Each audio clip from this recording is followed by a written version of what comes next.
નમસ્કાર. નમસ્કાર. આપ ક્યાંથી આવો છો?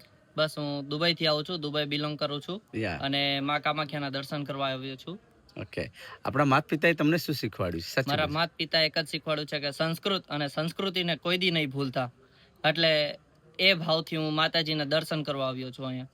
વાહ, મા બાપાએ શીખવાડ્યું છે જેમ સંસ્કૃત અને સંસ્કૃતિ સંસ્કૃત નહીં નહીં ભૂલવાની. ભૂલવાનું.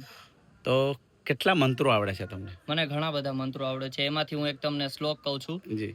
વિદ્યોદ્ધામ સમપ્રભા મૃગપતિ સ્કંદમ સ્થિતા ભીષણામ કન્યાભીકરવાલ ખેટ વિલસદ હસ્તાવિરાસેવિતામ હસ્તેશ્ચગ્રગદે શિખેટ વિશિખાંસ ચાપમ ગુણાતરજની બિભ્રાણામલલાત્મિકામ શશિધરામ દુર્ગામ ત્રિનેત્રામ ભજે. સનાતન ધર્મ વિશે શું કહેવા માંગશો? સનાતન ધર્મ વિશે તો હું એક જ કહીશ કે બધાય દેવી દેવતાઓને માનો, ખોટા રસ્તે ન જાઓ. એ જ મારી તો એક અપીલ છે. અને હું જેમ દુબઈથી બિલોંગ કરું છું એમ બધા વિદેશ જાઓ છો પણ બધા ભૂલી જાય છે જે પછી પાછળથી માતા પિતાને. એવું ન કરશો. મા બાપ જ એક બહુ મોટા ભગવાન છે જે આપણને જન્મ દેનારાને તમે ભૂલી જાઓ ને એ એક બહુ મોટું પાપ છે.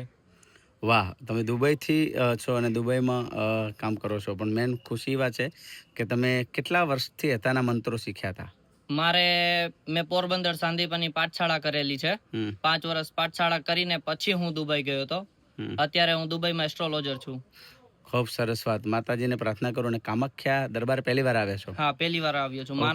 માનો જ્યારે હુકમ થાય ને ત્યારે જ માં કામાખ્યા આવી શકે, બાકી ત્યાં સિવાય કોઈ ના આવી શકે.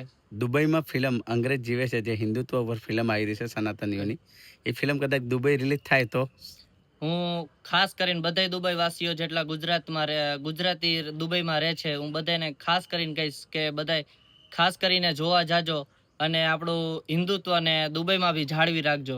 વાહ વાહ, અને ખૂબ મજા આવી. અને બીજી વાત ખાસ કે તમે માતાજી કામાખ્યાના દરબારમાં પહેલી વાર આવ્યા છો. મા બાપાએ રજા આપી હતી?